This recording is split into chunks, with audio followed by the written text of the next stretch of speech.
নাম শ্ৰীনিভা দাস। মই ক্লাছ 10ত পঢ়ো। কোনখন স্কুলত? মিলন হাইস্কুল নাৰায়ণপুৰ স্কুলত পঢ়ো।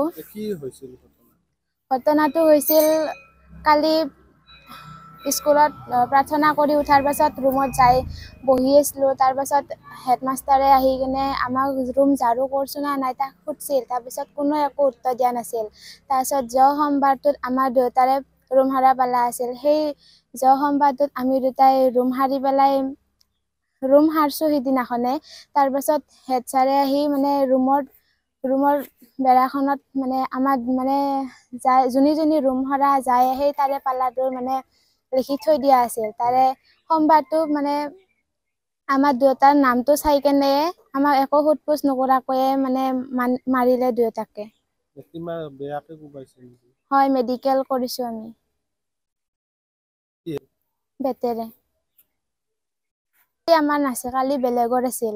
কোৱা নাছিলা তুমি?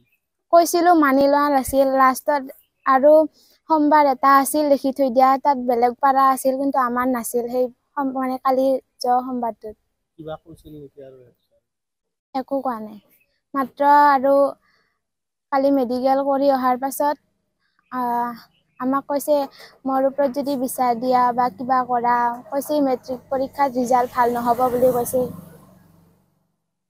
কালি সোমবাৰ আছিল, যোৱা সোমবাৰে আমাৰ ৰুম সাৰিছোঁ। কালি সোমবাৰে আমাৰ ৰুম সাৰা পেলা নাছিল, কিন্তু ছাৰে আহি কিনে চাইছি মানে বেৰত মাৰি থৈ দিয়া আছিল। ৰুম সাৰাকে এখন মানে বনাই থৈ দিয়া আছিল। বেৰত মাৰি থৈ দিওঁতে ছাৰে আহি কিনে সোমবাৰটোত আমাক দুটাৰ নামটো দেখছি, কিন্তু তলত আৰু এটা সোমবাৰ থাকি কিনে তাতে বেলেগৰ নাম আছে। কিন্তু ছাৰে ভালকে চাই নাই, আহি কিনে আমাৰ দুটাৰ নামটো পাইছে, পাই কিনে আমাক দুটাক আহি মাৰছি। লেতেৰা হৈ আছিল? ইমানো লেতেৰা হৈ নাই। মানে একো আৰু সোধা নাই? আমাক ক'বা একো চান্সে নিদিলাক। ছাৰে আহি কিয় ৰুম সাৰা নাই? আমি ক'লো আমাৰ সোমবাৰে আছিল বুলি, আজিওতো সোমবাৰ, সেনেকে কৈ কিনে আমাক মাৰছি। আমাক ভালকে ক'বাই নাই। ক'বাই পৰা নাই, মানে যিটো এইটো বাগাৰ হালবা নোৰে, তাই বিৰাট বিষ হয়। ৰাতি ভাত খাব পৰা নাই, হাতখন বিষ হয়। ভাতটো এনেকে দাঙি আনিবাই নোৰে তাৰমানে বিহুত থাকি। তাই ৰাতি ভাতো খোৱা নাই আৰু শুৱাতেও তাই 8টা বাৰি শুই আছে, মানে বাগাৰ হালবা নোৰে।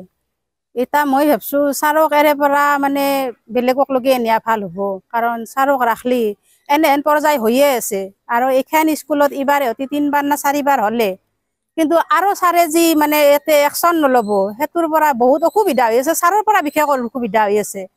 ছাৰে কিন্তু ল'ৰা ছোৱালীৰ ওপৰতখিনিতে একশ্যন লৈছে, কিন্তু গণিতৰ যি এটা শিক্ষক নাই, ছাৰে এইটো প্ৰতিজ্ঞা লয়, সেই কৰা নাই একো। সেইকাৰণে মই ভাবছো ছাৰক ইয়াৰ পৰা মানে বেলেগক লগি পঠিয়াই দিয়াই ভাল হ'ব নেকি। আজি 2 মাহমান আগতে এখন বিচাৰ গেছি আৰু মানে ছাৰে সৰু হৈ আৰু সেনে কাম নকৰো বুলি কয়। আজিও কৈছি এনে কাম নকৰে আৰু মানে কোনোদিন, কিন্তু তাৰে পাছতে আৰু সিদিনাও ক্লাছ কৰি আছে। ছাৰ আহিছি, সুন্দৰ একো নাই, এটা মানে আদিবাসী চলিক পাছৰ পৰা মাথাত এনেকে মাৰছি, চলিটো বহি গৈছি।